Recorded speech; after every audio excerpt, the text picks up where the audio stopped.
Bonjour les amoureuses et les amoureux de Polar. J'espère que vous allez bien. Aujourd'hui, je vais vous détailler le process de création des enquêtes de Moretti en vous mettant des chiffres concrets derrière. On va partir de l'écriture pour arriver à la publication et même à la communication. Comme ça, si vous voulez vous aussi vous lancer dans l'aventure de la fiction audio ou du podcast, ça vous donnera une idée du temps à investir pour ce projet. Je mettrai aussi en avant les parties que vous pouvez envisager de déléguer. Allez, c'est l'heure de l'interlude!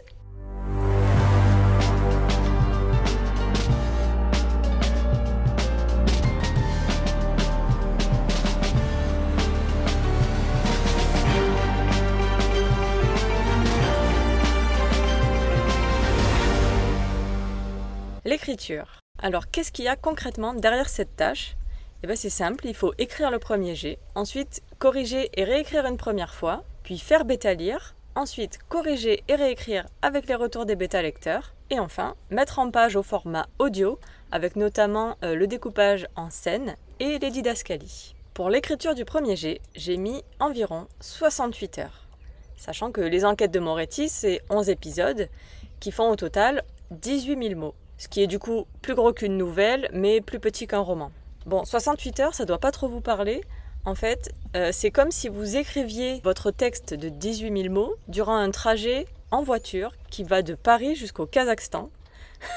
Donc vous vous rendez compte, c'est pas mal de boulot. La bêta-lecture, c'est un point un peu à part vu que des gens ont travaillé pour moi, bénévolement en plus. Merci aux personnes de l'atelier des nouvelles. En gros, ces personnes-là ont eu 2 semaines pour lire les enquêtes de Moretti et me faire des conseils d'amélioration. Bon, je me suis pas tourné les pouces pendant ce temps-là, vous vous en doutez, je me suis occupée de tout ce qui était communication, etc. Ensuite, toute la partie correction, à la fois en amont de la bêta-lecture et en aval, avec la prise en compte des retours, ça m'a pris 22 heures. Là aussi, pour vous donner une idée, c'est le temps qu'il faut à peu près pour faire Lyon-Montpellier à vélo. Oui, ça fait mal aux gambettes et au clavier. Pour finaliser vraiment cette partie écriture, il faut prendre en compte la mise en page audio.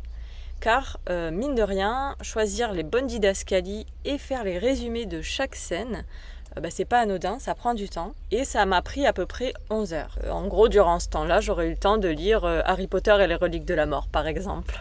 Donc en résumé, la partie écriture, elle a fait pour moi environ 101 heures de travail.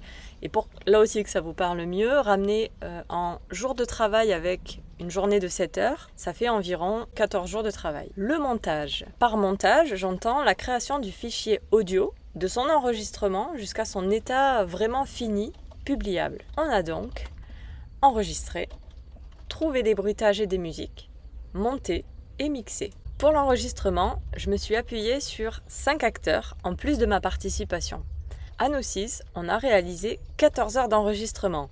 Tout ça pour seulement 2h10 de contenu final. Bon, on est d'accord, 2h10 de contenu pour vous les auditeurs, c'est déjà super génial, c'est l'équivalent d'un film finalement, mais bon, avec les images dans vos têtes. Le plus long dans tout ça, ça a été la partie de recherche de musique, de bruitage et puis tout le côté montage et mixage. Alors j'ai calculé, tenez-vous bien, il m'a fallu 312 heures pour obtenir 11 épisodes montés et mixés comme il faut. Oui, on est d'accord, c'est énorme. Ça fait 44 jours de travail. Il faut aussi rappeler que je partais de zéro sur cette partie et donc les premiers épisodes ont été très longs à créer. Maintenant, je suis beaucoup plus rapide heureusement, mais bon, ça reste quand même un travail vraiment énorme. La publication et la communication. Alors, qu'est-ce que ça englobe ? Ça prend le fait de trouver un hébergeur, de publier chez l'hébergeur, aussi de publier sur YouTube, de communiquer sur Instagram et de faire des publicités. Là, pour toutes ces actions, je vais vous le faire vraiment à la louche parce que c'est un pôle un peu à part. On a à la fois des actions que j'ai faites une seule fois et d'autres que je fais en continu au courant de ma semaine et c'est très dur à quantifier. En gros, trouver un hébergeur, ça c'était une seule fois. Ça a été rapide. En une journée environ, j'avais fait le tri et choisi de tester Podcastix, qui m'a parfaitement convenu, donc je n'ai pas eu à refaire de recherche ensuite pour changer. Ensuite, je dois publier chacun de mes épisodes chez cet hébergeur. Là, c'est pareil, c'était long au début, mais maintenant, ça roule. Ça me prend environ 15 minutes par épisode. Par contre, pour la publication sur YouTube, ça, c'est une autre affaire. Déjà, j'ai mis au moins 2 jours à trouver des logiciels pour faire les audiogrammes et les sous-titres. Parce qu'il y en a plein que j'ai voulu les tester et que c'était très long. Ils n'ont pas tous les mêmes fonctionnalités et du coup, c'était vraiment la pagaille. Et en plus, j'ai fini par en trouver, mais je suis pas entièrement satisfaite de ce que j'ai trouvé. En soi, créer l'audiogramme, c'est assez rapide, mais la plateforme est super lente. Et franchement, je m'arrache les cheveux quasiment à chaque fois. Ensuite, ce qui est le plus long sur cette partie pour pouvoir publier sur YouTube, ce sont les sous-titres. Ils me prennent environ 4 à 5 heures de création par chapitre. Ça par contre c'est mon choix. C'est mon choix d'avoir mis des sous-titres, de les avoir améliorés. Et ensuite, il faut publier sur YouTube. Et ça me prend une quinzaine de minutes par chapitre. Puis à tes souhaits.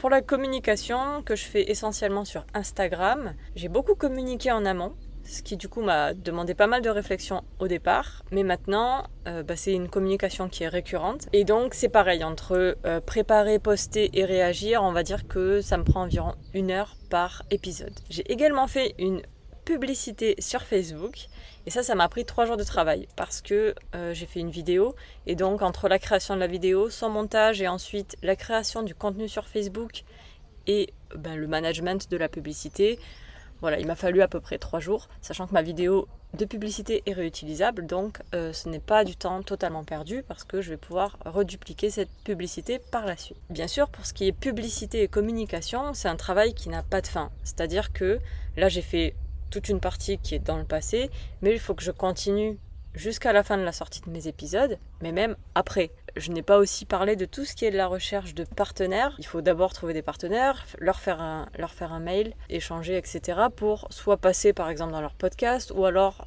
avoir une petite place dans leurs journaux ou sur leur site internet. Et donc ça, c'est du temps. Mais je ne l'ai pas quantifié parce que c'est quelque chose que je fais vraiment au long cours. Donc voilà, mais il faut bien y penser. Donc voilà à peu près pour le panel d'actions que vous aurez à réaliser si vous voulez créer une fiction audio ou même un podcast. Après bien sûr il faut piocher selon votre projet. Parmi toutes ces actions, vous pouvez en déléguer certaines. En fait ça va dépendre de vos compétences, de vos envies, de votre temps et de l'argent que vous souhaitez investir dans ce projet. Parce que si on y réfléchit bien, je crois qu'on peut déléguer à peu près toutes les parties dont je viens de vous parler. Même l'écriture. Personnellement pour cette saison 1, j'ai quasiment rien délégué. À part, bien sûr, les voix pour les acteurs et la bêta lecture. Parce que ça, dans tous les cas, la bêta lecture, c'est quelque chose qui doit être délégué. Mais honnêtement, ce que j'aimerais vraiment pouvoir déléguer, c'est la partie montage et mixage. Parce que c'est ce qui me prend le plus de temps et c'est vraiment ce qui n'est pas de mon expertise. Donc vous voyez, dans la balance, écrire, ça prend du temps. Mais c'est ce que je sais faire, c'est ma compétence intrinsèque. Le montage et le mixage, j'ai certes appris à le faire et je le fais bien. Mais c'est ce qui me prend le plus de temps dans mon projet et c'est ce qui pourrait être vraiment amélioré par un professionnel.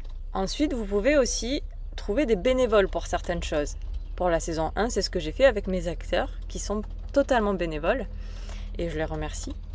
Mais personnellement, je pense que avoir des gens bénévoles, c'est pas une approche durable. Et c'est pour ça que moi j'aimerais bien en arriver à un stade où je peux rémunérer mes acteurs. Déjà, c'est vraiment quelque chose que j'aimerais beaucoup pouvoir faire pour la saison 2. Également, donc payer un monteur, un ingénieur du son. C'est simplement énormément de travail et donc c'est important pour moi de tout simplement remercier les gens qui travaillent. Pour moi, ça me paraît juste une évidence. Donc voilà, pour ma saison 1, j'ai fait le choix de tout faire moi-même et d'avoir des bénévoles. Mais c'était plus pour tester du coup mon projet. Vous pouvez également faire pareil sur le vôtre. C'est totalement viable. C'est hyper intéressant parce que vous allez gagner en compétences sur plein de choses. Vous allez avoir du coup une vision du projet de A à Z, ce qui vous permettra au moment où vous allez devoir peut-être embaucher quelqu'un, comprendre vraiment ce qu'il y a derrière et vous dire ok oui, effectivement il mérite tel tarif ou dans le devis, tiens il y a ça et ça qui manque par exemple. Dans une prochaine vidéo, je vais vous parler des frais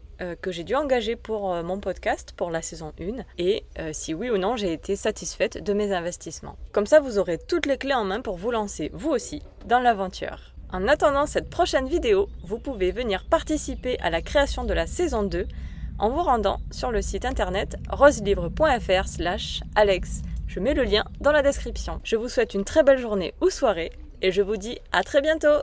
Salut!